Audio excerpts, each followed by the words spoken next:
असा निरोप आला की आदित्य ठाकरेंना इथून बाहेर जाऊ देणार नाही. त्यांचा गैरसमज आहे. त्यांना वाटतं आम्ही आमच्यासोबत काही कोंबड्या वगैरे आणल्यात. त्यांना आम्ही आत्ताच सांगतो की आम्ही कोंबड्या वगैरे आणलेल्या नाहीयेत. मी एसपीना सांगितलेलं आहे 5 मिनिटाच्या आत जर मुख्य रस्ता मोकळा झाला नाही तर पूर्ण जबाबदारी तुमची असेल. आम्ही चोर वाटेने जाणार नाही, आम्ही मुख्य रस्त्यानेच जाणार, चोर वाटेने जाणार नाही.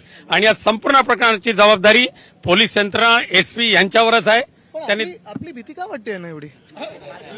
आणि जे आपल्याला हिंदुत्व शिकवायला निघतात त्यांनी खरं अशा जागी आपल्याला असं अडवणं हे चुकीचं आहे. हे त्यांचं हिंदुत्व आहे. महाराजांच्या किल्ल्यामध्ये असं काहीतरी करणं हे त्यांचं बोगस हिंदुत्व आहे. पण श्रावण आहे ना आता.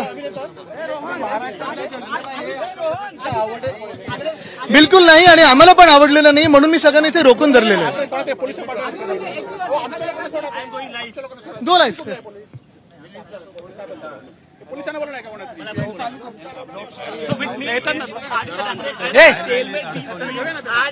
राजकोट फोर्ट आदित्य ठाकरे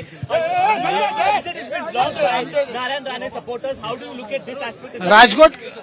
राजकोट किल्ल्यावर एका बाजूला जर आपण बघितलं तर शिवसेनेचे समर्थक नेते आणि दुसऱ्या बाजूला बघितलं तर या ठिकाणी राडा असं पाहायला मिळतंय. खरं तर एकाच